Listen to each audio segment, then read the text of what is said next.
and there's been a lot of criticism about sophomore cornerback Denzel Burke, and it's getting to a point. His performances that he's had so far to start the season, coming off what was a terrific freshman year, he has not been the same player so far to begin his sophomore year. Do you get the sense, like, are you personally a little bit worried about him and where he is right now in the secondary with the Buckeye defense? And does Jim Knowles or any of his teammates, are they a little bit worried about Denzel Burke? Because this is not the same player that we saw freshman year.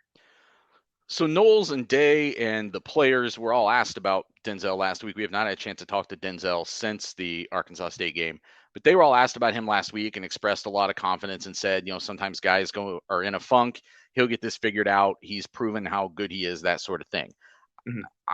I was the one kind of saying coming into the year that while I believed in Denzel Burke as a talent, I think we needed to maybe pump the brakes a little bit on assuming that this was already one of the best defensive backs in college football, only because he came had not really played cornerback and Mhm. comes in as a true freshman and gets thrown in on opening day and keeps that job through some weird circumstances. I think all of those things I said before, though, true freshman, kind of thrown to the wolves, so late comer to the position. I think all those things were kind of baked into the context of how we evaluated him as a freshman. And I think that meant that he probably deserved to be a freshman All-American, but it didn't make me think that he was like on the verge of being an All-American. Because that's two very distinct things, because only so many guys get to play enough at real programs to be freshman All-Americans. And I was looking to this year to be like, well, what's the next step? And now you've had a year of film out there that people can potentially exploit. And let's also remember, the better this defense is at stopping the run, which it's been really good so far, the better this Mhm. defense is and more secure it is over the middle, which it has been compared to last year. The linebacker play that you're getting, the safety play that you're getting is more consistent. So the more that those things are true, I think teams are going to have to try to get some things done one-on-one at the corners. And Burke has not played up to the level that I think he expected, and certainly that I think fans and media were expecting. But I think the whole cornerback group, though, is maybe like the one area that needs the most improvement between here and where Ohio State wants to be at the end of the year. But the other thing to remember is a big factor in that is Jordan Hancock, a guy that we saw in the spring, and we knew he was coming. And then he started to actually flash it on the field. We saw it in the spring game. We had seen it in spring workouts and had been hearing it from people behind the scenes. And he was someone building a lot of momentum in the preseason, and then he gets hurt in camp.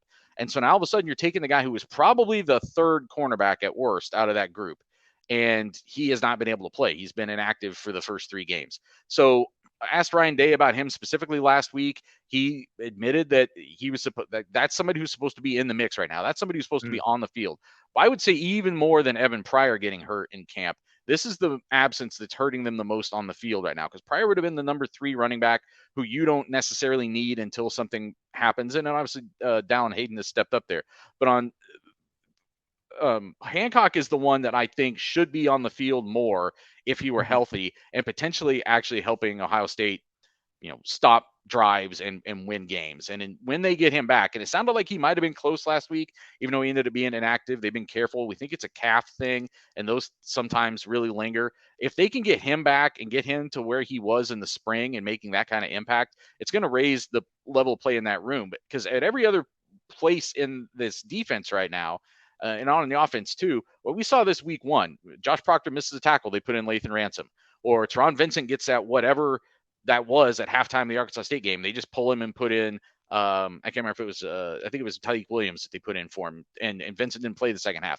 Like all these other places, there's a lot of depth on this defense now that wasn't there a year ago, and that lets you play with accountability. It lets you just bench a guy for however long, maybe even the rest of a game, and put the other guy in and let him do his job. They don't have that at cornerback. They only had 6 scholarship cornerbacks to begin with, and the guy, like I said, who's probably number 3 on that list, has been hurt.